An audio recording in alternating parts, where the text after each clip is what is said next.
Nomination ఈరోజు వేస్తున్నాం. ప్రజలు తండోపతండాలుగా వస్తున్నారు. ప్రతి ఒక్కరు కూడా వాళ్ళు ఈ నామినేషన్ కార్యక్రమం తిలకించాలనే ఆనందంతో ఎప్పుడు 13వ తారీఖు మే 13వ తారీఖు వస్తుందని ఎదురు చూస్తున్నారు. రాబోయే కాలంలో జూన్ 5-6 తారీఖుల్లో చంద్రబాబు నాయుడు గారిని ముఖ్యమంత్రి చేయడానికి ప్రజలందరూ కూడా సిద్ధంగా ఉన్నారు.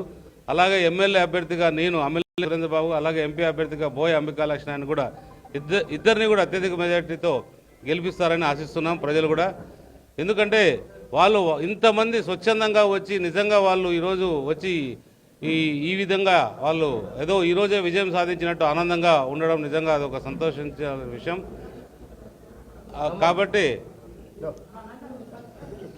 కాబట్టి ఈరోజు మనం పార్టీ ఏదైతే ఉందో మేనిఫెస్టో ప్రకారంగా సూపర్ 6 పథకాలు అయితేనేమి మేము ప్రత్యేకమైన ఒక మేనిఫెస్టో కూడా తయారు చేశాం.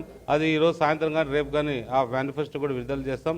ఎందుకంటే ప్రజలకు ఇక్కడ ఏదైతే అత్యవసరాలు ఉన్నాయో అవన్నీ కూడా దాంట్లో పొందపరచడం జరిగింది. ఇక్కడ చాలా ప్రజలు కూడా అభివృద్ధిలో వెనకబడ్డారు. అభివృద్ధి చేసుకోవాల్సిన అవసరం ఎంతైనా ఉంది. ఖచ్చితంగా రాబోయే 5 ఏళ్లలో మాత్రం ఈ ప్రాంతాన్ని అభివృద్ధి చేసి తీరుతామని తెలియజేస్తారు.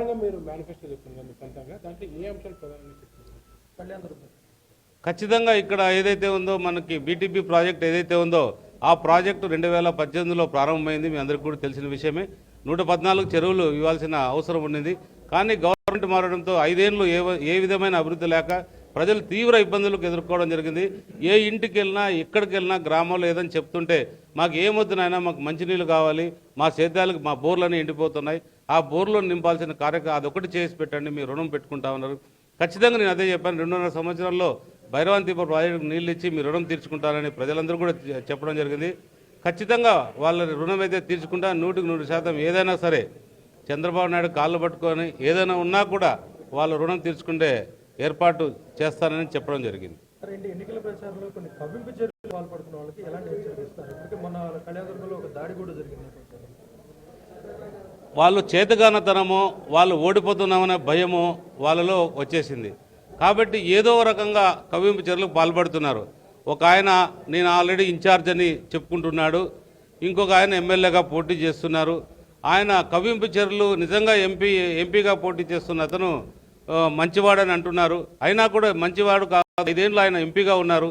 ఎంపీగా ఉన్న తర్వాత కూడా ఒక వాల్మీకి సోదరుడికి సీట్ లేకోకుండా మున్సిపల్ సీట్లో 4 సంవత్సరాల స్థానం కూడా లేకోకుండా ఒక మంత్రి పక్కన కూర్చోబెడితే కూడా ఈ ఎంపీగా ఉన్న అతను కూడా వచ్చి ఏమీ ఆ వాల్మీకి సోదరుని కూడా ఏం సహాయం చేయలేకపోయాడు.